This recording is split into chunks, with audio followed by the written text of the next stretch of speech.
I'm a co-founder and chairman of the Trusted IT Alliance. We've been looking at the convergence of blockchain and IoT for a little bit now, for just over 2 years, looking at what are the opportunities. What does it actually mean when you take 25 billion internet-connected devices at the end of this year and start having them communicate to blockchain ecosystems, blockchain networks, and blockchain technologies in general? What does that actually mean? What are the opportunities? What are the challenges?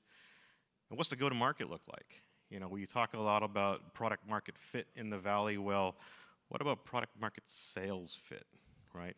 Are there channels to market that we can create or adapt or enhance that will actually create, you know, opportunities? So with me on stage are our panelists, Benjamin from Elrond, fantastic L1 technology, trying to address scale and performance. Hey. We've got Jessica Groupman from Kaleido, an interesting and very kind of thought-provoking industry analyst. And so, you know, we wanted to kind of provide, you know, from an outside in or maybe an inside out perspective of what this space is interesting, how it's looking and developing. We've got Bill Norton. I'm not sure how to pronounce Noi. Okay, Noi Network. Yep. Bill is a bit of an internet icon. You know, one of the co-founders of Equinix, one of the largest data center providers in the planet.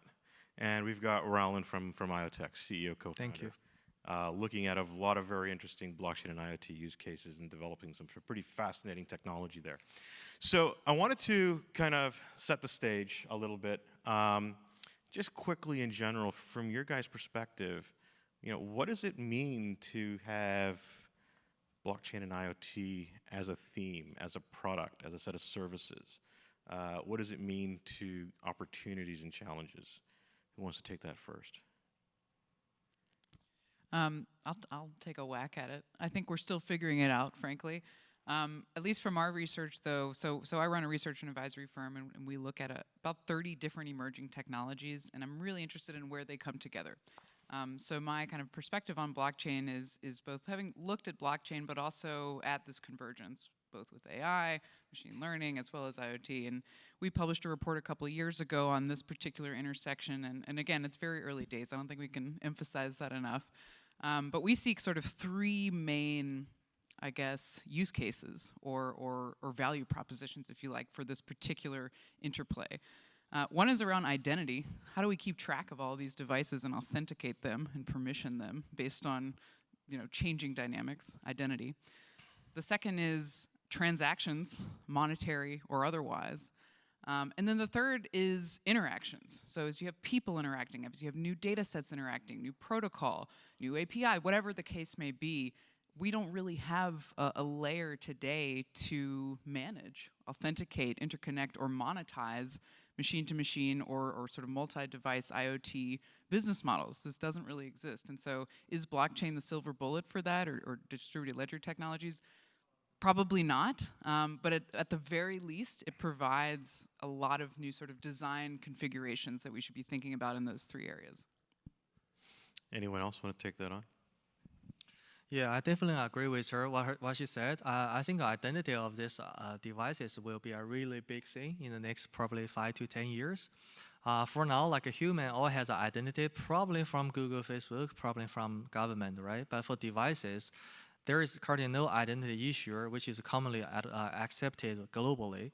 So that's kind of a very huge ask from this IoT world. Blockchain can help. And in addition to that, I do think like the data processing, information storage will be another layer that can be built on top of blockchain, which will also help with IoT a lot. Not sure if you guys see the news today, like Google acquired this like a Fitbit company. Basically, Google knows one more dimension of your data, right? So that's why we need maybe the storage and processing being like working in a very decentralized way. So that's interesting, right? So you've got a massive company that's consuming another company with a massive amount of data. Obviously, privacy for individuals is an issue, it's a concern. Privacy for machines, autonomous agents, software agents. Is that going to be a thing potentially? And then we look at kind of the opportunities. I think the bulk of the blockchain space today is looking at scale and performance, and trying to address some of these things for people and organizations. But when we talk about 25 billion devices, do we see a new kind of reinvigorated discussion on scale and performance? Thoughts? If I could just chime in, one thing I find fascinating about the Internet of Things is in the networking industry, we very often consider these Internet of Things actually Internet of insecure things. These are devices that have very low CPU power, a lot of them. They're really not meant to be updated. There's not a whole lot of user interface. I share the hope that applying some degree of a support infrastructure like a cryptocurrency system might provide some degree of assistance, but I also worry a little bit that these insecure devices having access to some technology that could be exploited might make it even easier for hackers to take over an enormous volume of types of devices. So to me, it's really kind of an interesting world that we're creating. We're making steps forward into a world that we're not 100% sure we want. So to me, I find that fascinating. Go ahead. To add a bit on that, I would say that what we really need, the key of Internet of Things and then the key of blockchain is being able to, for the first time, transfer value without the need for a trusted third party in an automatic way. So maybe while we'll not be able to iterate the perfect solution from day one, as it has been clear with maybe Bitcoin, Ethereum, and some of the projects that we see right now, I do think that we've made some huge steps toward that direction. And for the first time, I think we're crossing a threshold where at least you can have the relevant conversations. It might still be required that you go 1 or 2 orders of magnitude beyond in terms of performance, but having the conversation is something very different than looking at 7 or 15 transactions per second as with Bitcoin or Ethereum. So I think what you're leading into is kind of the gap, I would say, that there is around education, right? Because one of the things that we do at the Trusted IT Alliance is we've actually launched a series of global design challenges. And in those global design challenges, we say, well, let's bring the innovators, let's bring the large companies, the startups, let's have them in a conversation with buy-side stakeholders. So your potential customers, your potential partners within your ecosystem. Let's propose simple use cases that people can actually understand and appreciate, right? So we're not talking about synthetics and derivatives, although that is most definitely a theme, and even within blockchain and IoT. But taking something like an electric car and paying for energy and parking the car, what does that look like in a multi-blockchain environment where your OEM is selected a wallet of one class of blockchain, yet the automated parking infrastructure is yet another blockchain technology? How do we make that work? Everyone relates to having to park a car, but how do we actually do that? And I think that's one of the things that, as a conversation, is one of the kind of the attributes that we've kind of extracted from those challenges. There is education that is happening on how to do this, best practices. What would you say, kind of, as an industry, we could be doing more, maybe? Could I ask a clarifying question? Are you talking about maybe 2 separate blockchains, completely independent, that are operating for maybe completely different purposes? So let's say Jaguar is an example, right? So we had a mobility challenge. We had the electric Jaguar. Jaguar chooses their blockchain technology of choice. Siemens Parking Infrastructure, right, massive company, chooses yet another blockchain of technology of choice. The toll, the roadside tolls, toll fees, operated and maintained by municipalities may choose yet another blockchain technology. How does this all work? I'm just not saying the problem. If these are independent systems, then they don't need to interoperate. Is there an issue I'm missing?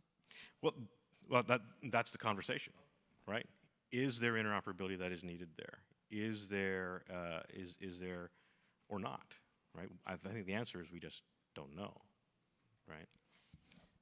I would say that what's clear is that if these companies would choose different solutions, then the only way this could work is by having a standard and each of the solutions employing a kind of API, something that abstracts away beyond the technology layer and then allows communication, because otherwise it would in no way make sense. No one would adopt that kind of technology, especially if you think about states or municipalities or companies. Each of them would probably ask first, okay, is it good enough in terms of performance maybe and cost and so forth, and then probably, okay, what is it compatible with? Because it would be really funny for them to order something like that, install it, and then not be able to communicate with any kind of device. Yeah, let's face a fact, right? So basically, we have to combine different technologies to make up great products for people. Blockchain is a great technology, but with blockchain only, there is actually no way, to do like a really fancy stuffs. So that's why I think also what we're doing is trying to define all these tech stacks from the blockchain, identity, smart contract, storage, and processing, all the layer up. Like we have to define this tech stack, right, in order to teach people how to use this thing. And also we have to also define the first instantialization of the product using our tech stack. Like our camera, I think Anoop know, is a very good example, like how we leverage all the tech stack we have and to manufacture the first, the home camera. That's the first time we realized this idea of data sovereignty, right? Because, if you purchase Google camera, it watches you all the time. Google knows whatever happens at your home. With our camera, basically it means you control everything that happens to you. You control how the data is encrypted up to the cloud or maybe purchased later. You control, your identity of this device and data. So that's the instantiation of this, the tech stack. And when these two things are mature enough, we can push them, to some sort of standardization organization to make it widely adopted. One thing I would add, you asked kind of what do we need to be doing better, right? I mean, certainly among our clients, the conversations around, especially in enterprise blockchain, are not even at this level. They're very early. They're very why would we do that? We hear all the time, it's a solution looking for a problem. But I mean, a lot of times I spend time explaining to companies, we're in this massive shift right now, very, very kind of big picture view, but really critical for any kind of downstream development or tech stack decisioning design. We're in this big shift right now of kind of material-based economics towards information-based economics, right? Where value is defined not by selling a number of widgets, but it's by how data is used and transferred and shared and accessed by whom at what times. So in that context, you have to, I mean, we hear a lot about ecosystem-driven business models, right? That's really hard if you're just selling widgets. You're accustomed to manufacturing and selling your widget, that's it. But if you are packaging data, selling data that has all kinds of different, parameters or compliance kind of baked into it, how do you really do need that kind of layer to interact with other providers, with other, ecosystem providers. For example, if you're providing a car as a service, you need to have direct interop with insurance, with dealership, with retailers, with consumers, parking, smart city. So just starting way up here at why do we need this missing layer in the first place? Well, the business model is fundamentally changing, the access model is fundamentally changing. That's where I spend a lot more time than I'd like to, but I think that's where a lot of, certainly enterprise decision makers are right now. Yeah, I would say, just to add to that, I think the whole notion of billing is changing, right?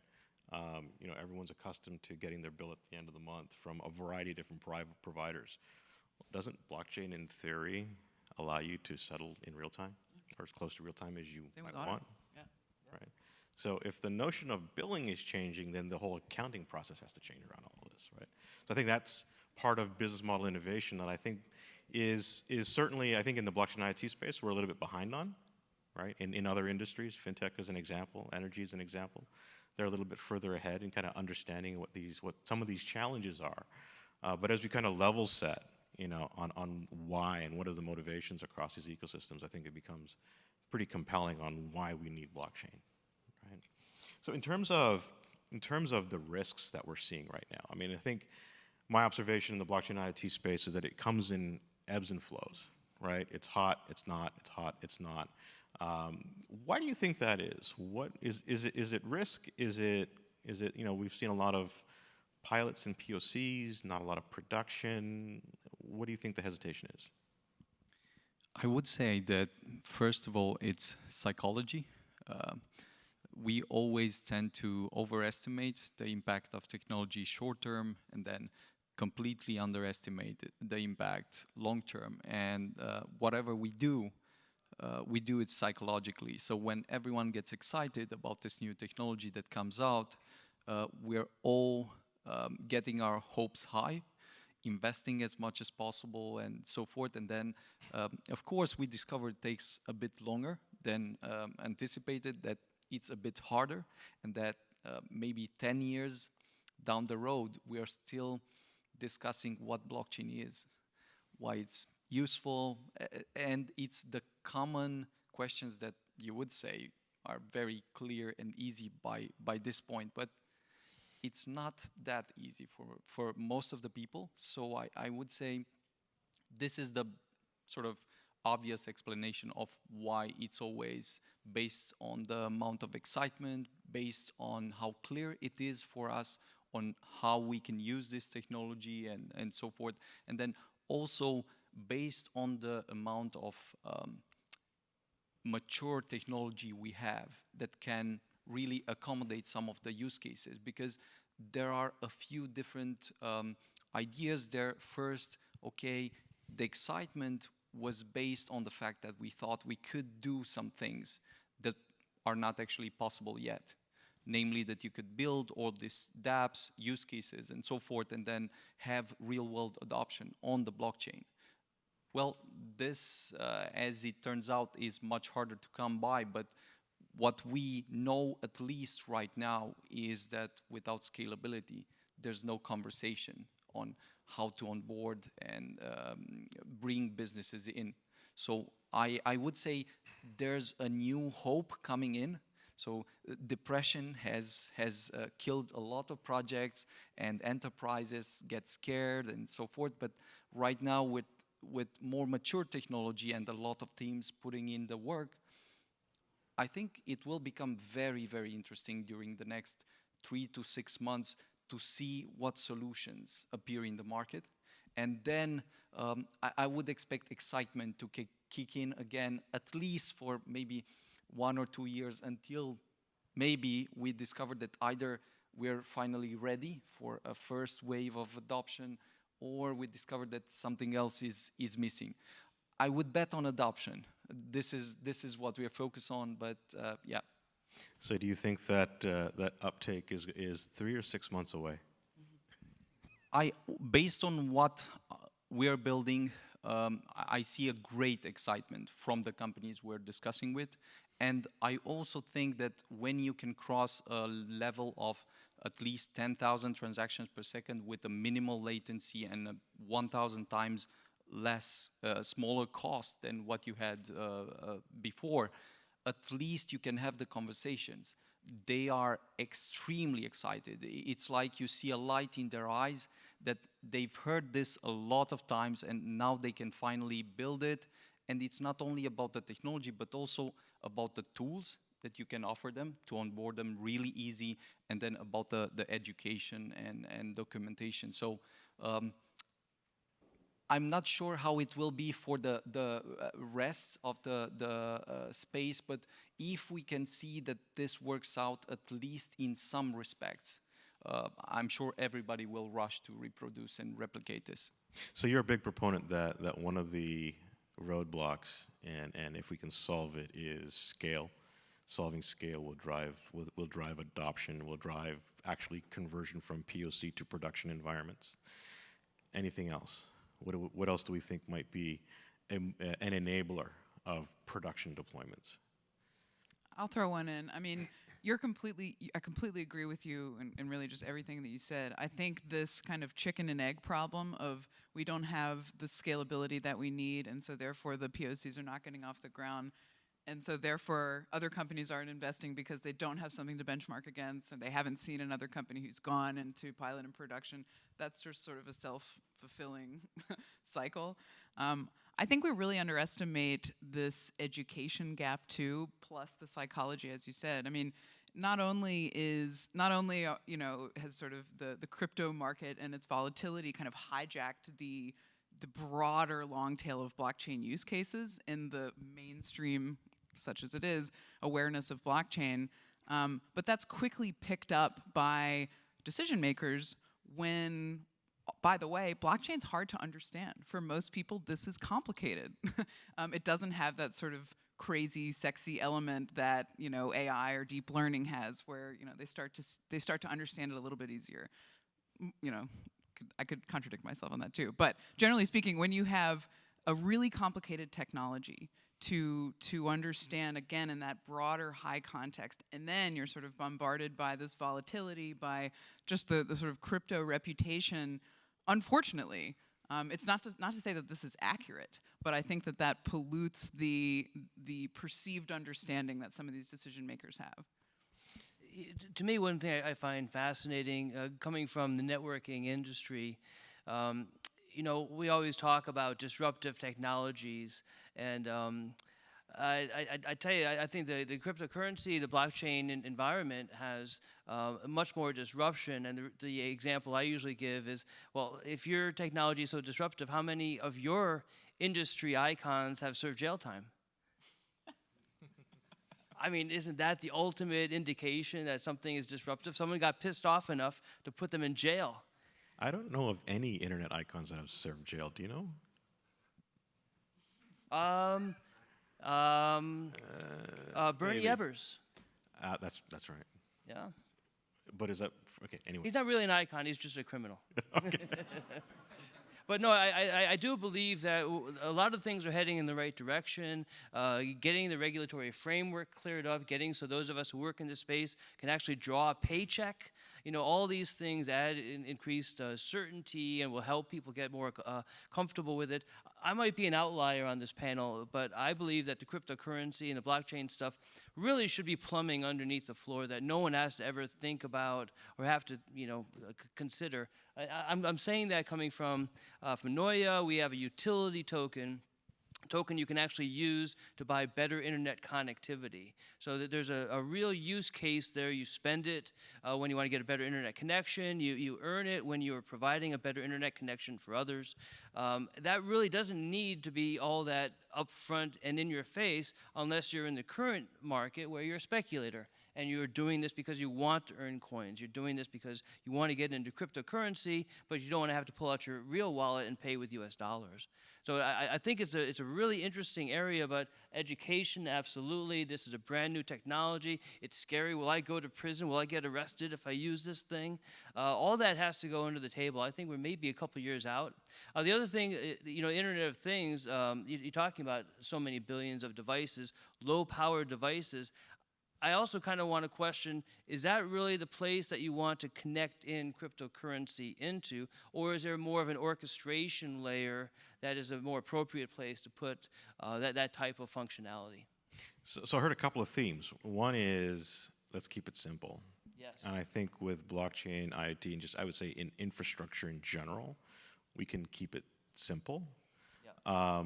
But I haven't seen that yet, right? And I've been at this 5 years. And I'm still trying to figure out how to keep it simple. So what do we think is kind of the resistance to that simplification? Is it the kind of the much louder conversation of other applications of blockchain that is kind of overpowering something we might be doing in infrastructure in IoT? Just I would say 3 words. Distributed is hard. Yeah, I think everyone would agree with that.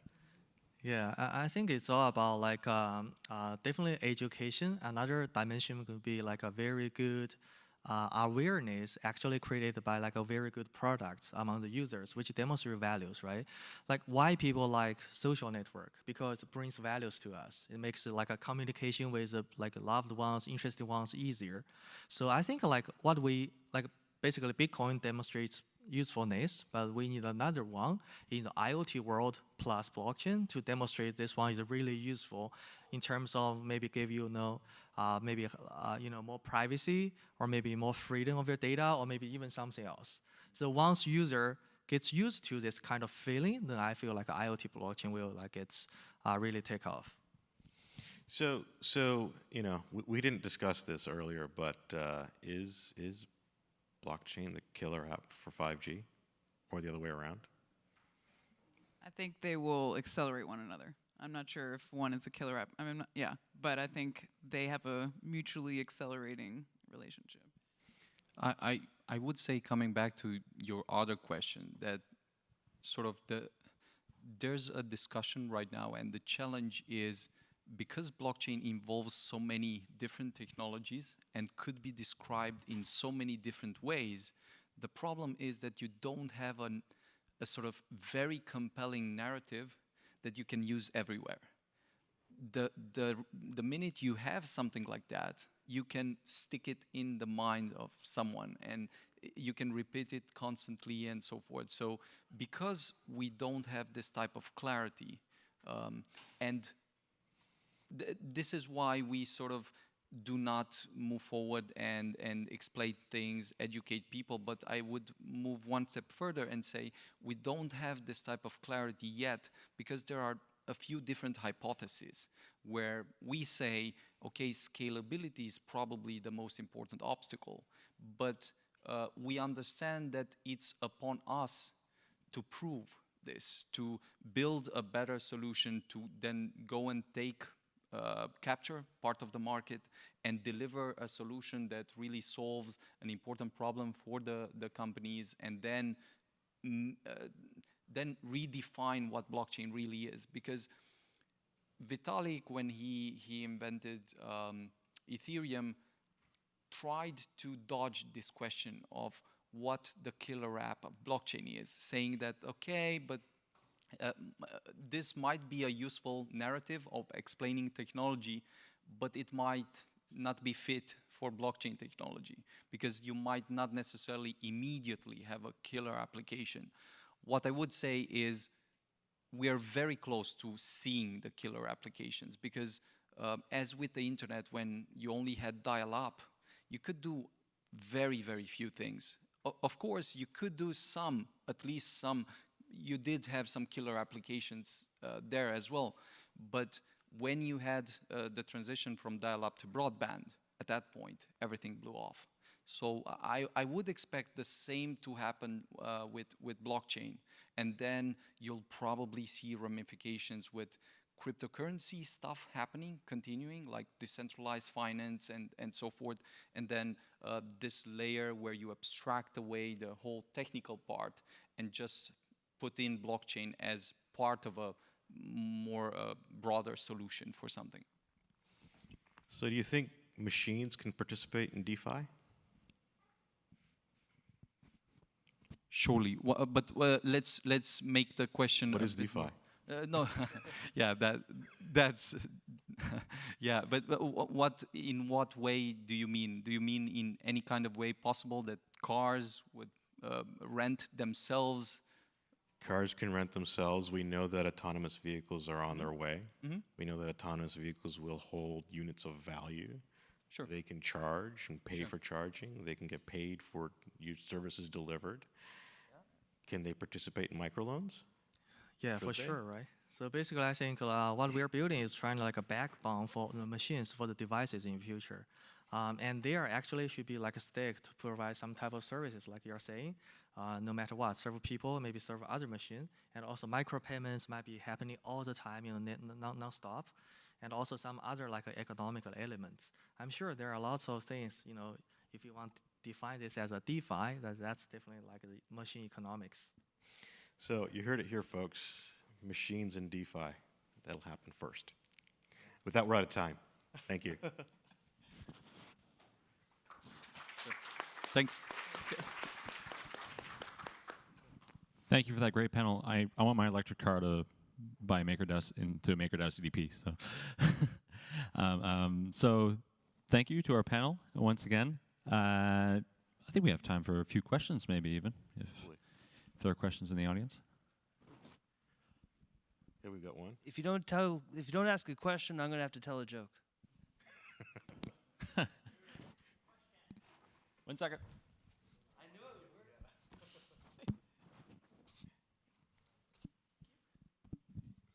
Hi. So regarding IoT and blockchain, do you see any trend emerging where like the wallets or the blockchain technology are put on like the home hub or like hub or nest that are actually like part of the central hub for the home where they can start collaborating?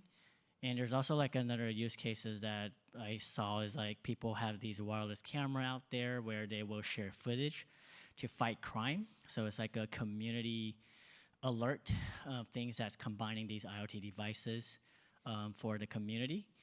Do you see any trend emerging or happening like in the near future or recently that will kind of like help push this forward? Thank you. Sure. I'd only add a few points on this. We were actually discussing with someone about this last year.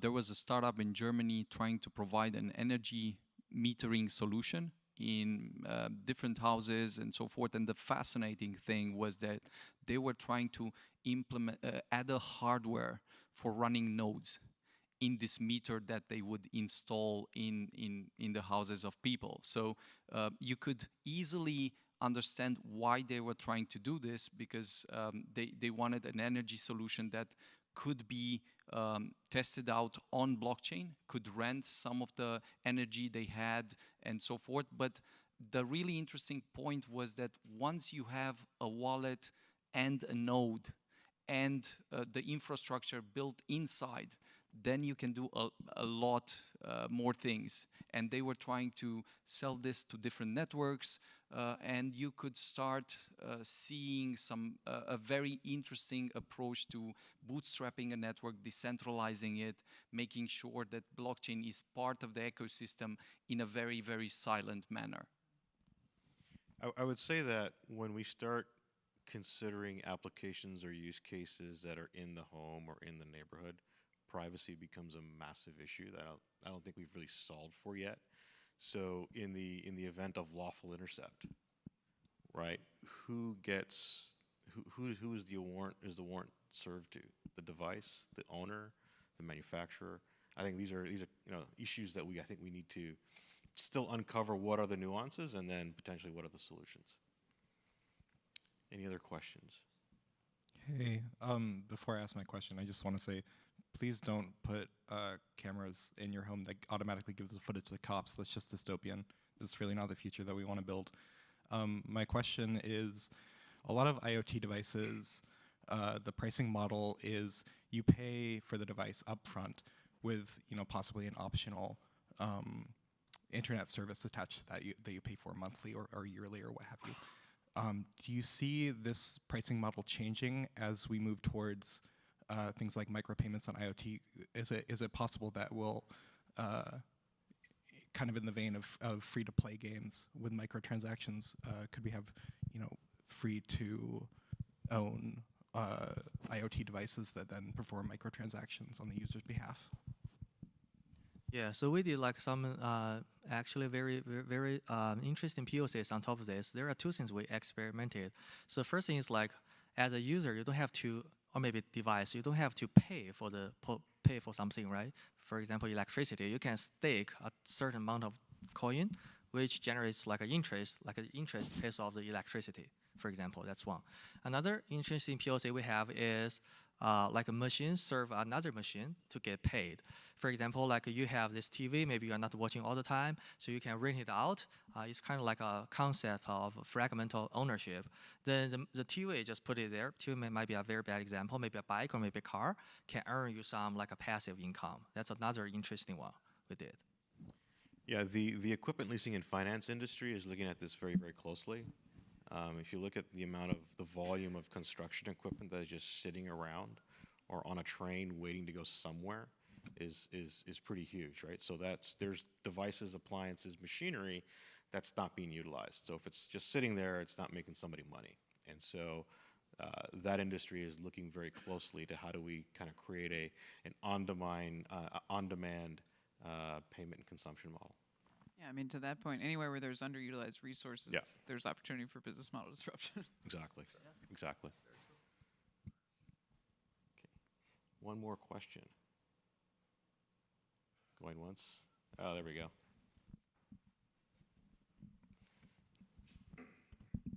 Good panel, guys. So my question is, if we are all in this room because we believe blockchain and IoT means something, right? IoT generates the data, blockchain adds trust to it.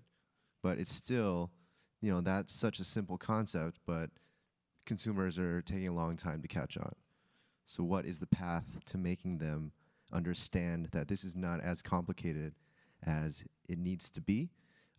This is more on the cultural side of things, right? As we develop out the technology, how do you fix the societal and cultural implications of this?